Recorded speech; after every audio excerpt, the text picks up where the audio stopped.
Ayun mga kamamshi, bali sarado muna pala kami niyan. Time check is 7:30 PM. Bali kakain pala kasi kami ng lugaw. Lugaw na lang muna yung hapunan namin ngayon. At syempre, yung papa namin mag-treat ng lugaw. Dito lang naman malapit yan sa amin. Sa may harap lang ng barangay. Ayan nga, napag-desisyon na lang namin maglugaw dahil 7:30 na yan, halos wala pa kaming sinaing.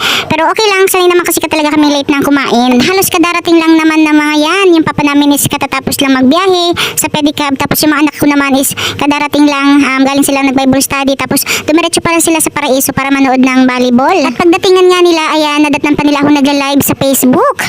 Kaya pagdating ng papa namin, sabi niya is maglugaw na lang daw kami.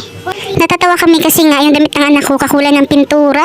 Sabi ng anak ko, bakit naman ganitong pintura nila? Sabi ko naman na syempre, kakulay ng barangay, malapitan. At yung isa kong anak na lalaki, ayun, nasa dulo siya, nag-iisa.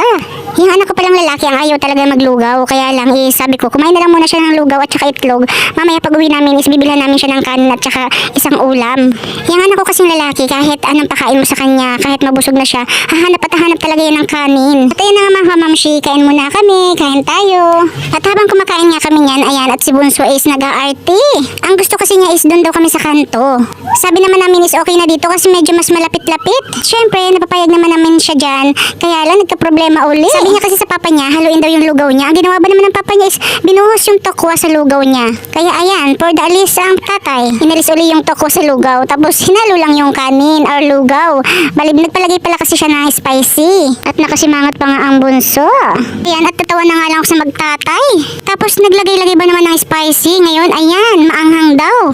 At ito mga kamamshi, ang lugawan na halatang bagong-bago pa naman dahil tingnan nyo orange na orange. Kakulay na aming barangay. At kakulay din pala ng simbahan namin. At ayan, ang tatay, pangalok pa ng pangalok sa mga anak kung gusto pa raw nila ng lugaw. At dahil ayaw na ng mga anak, kids niya, ng lugaw, sabi ko na lang is, yung inaalok mo ng lugaw, soft drinks na lang. At ayan na nga, for the order ang tatay. Kaya lang, no choice kami. Pepsi lang talagang meron.